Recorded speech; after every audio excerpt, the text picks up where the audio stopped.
Why are there more and more tofu-dreg projects in China?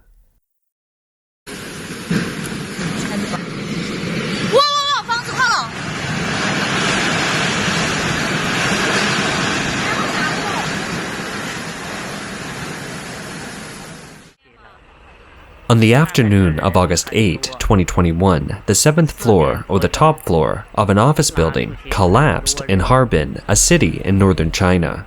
Chinese official media said 11 people were trapped inside, with 4 dead and 7 injured, after the rescue effort. The building was about 50 to 60 years old.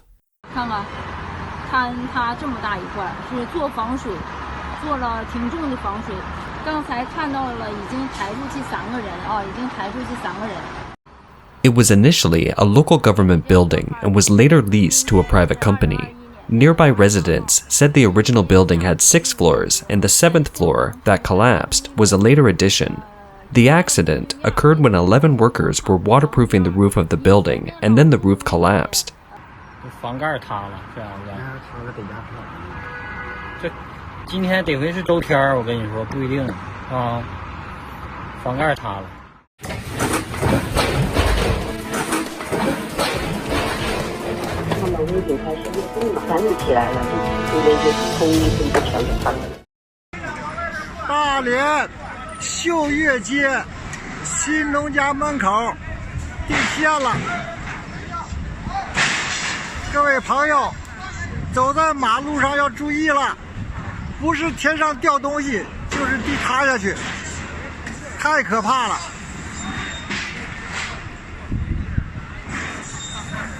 This video, by a mainland media, Video, showed that in September 2020, a deputy mayor in Henan province found construction workers cutting corners at a construction site.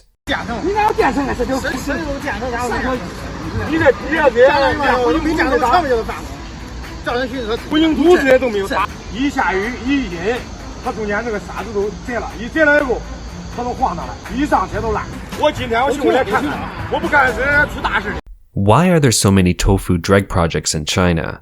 According to an article published in the Daily Economic News of mainland China, the author claims that he used to work in a construction administration department for years. Thus, he knows some of the dark secrets involved in the construction industry.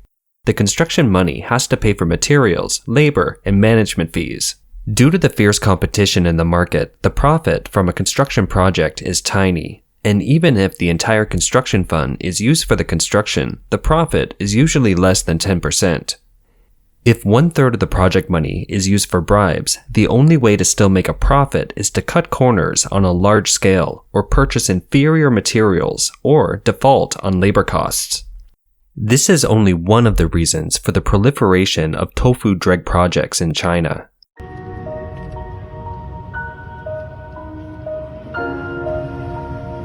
In the afternoon, there was a sudden gust of wind and the siding of the building started to fall off.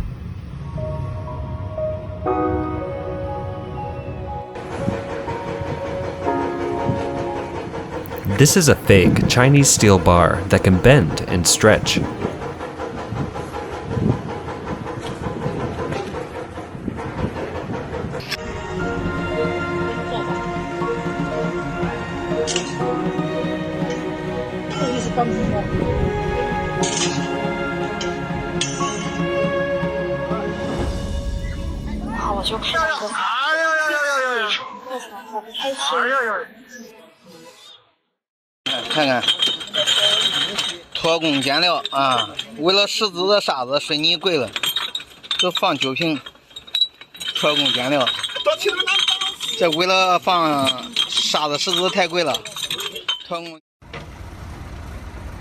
This is a pavement in mainland China where bamboo sheets are used to replace steel bars.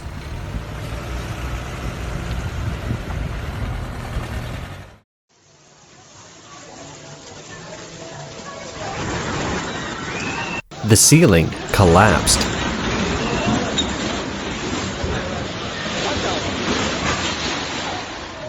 The increasing number of tofu-dreg projects is related to the rapid development of China's economy. Over the past few decades, China's infrastructure and real estate construction have expanded at a frenzied pace. The real estate industry is the pillar for the local government's GDP, so the local government is not keen to oversee the quality problems in the real estate industry. In China, a floor can be built in 3 days, creating a record speed unmatched in the world. For real estate developers, from getting the land parcel to finishing and selling the building, the shorter the cycle, the better. The unwritten rule in the construction industry in China is that there are no rest days for construction workers. As long as conditions allow, 24 operation is required. This has given rise to shoddy workmanship and goes against the requirements of the construction industry itself. Construction materials and processes require time. An engineer told the media, "Concrete and structural strength cannot be counterfeited. What's originally a 10-day process, you finish it in 7 days. What should have been 10 centimeters a layer of compaction becomes 20 centimeters a layer. What should have been natural settlement won't because you don't want to wait. It is no problem now, but heaven does not cheat.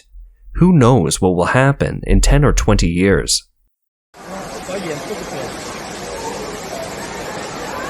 This is a government auditorium where the July 1 celebration was being held. It was raining in Nanjing and the auditorium was leaking like a waterfall.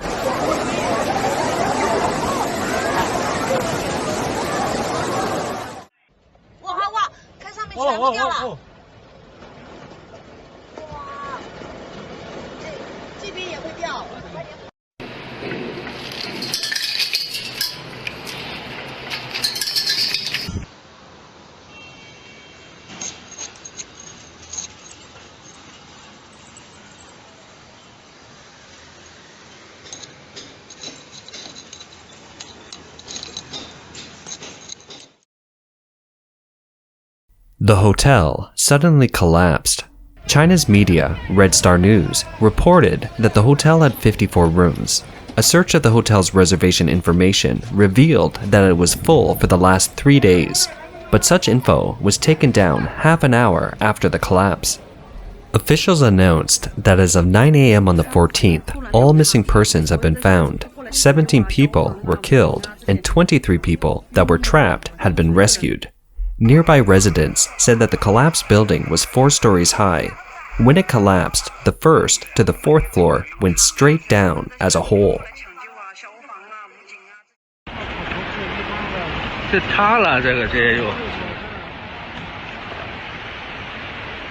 This is the hospital parking lot alongside the river.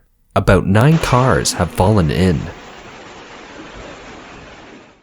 是高的，这两边是低的，也就是说这两边以这个水泥路为参照的话，是下去18公分。哎，这一边也是下去18公分，这2斗的距离都是18公分，但中间这里它只交了15、13、14。哎，你肯定想，就那几公分混凝土值什么钱？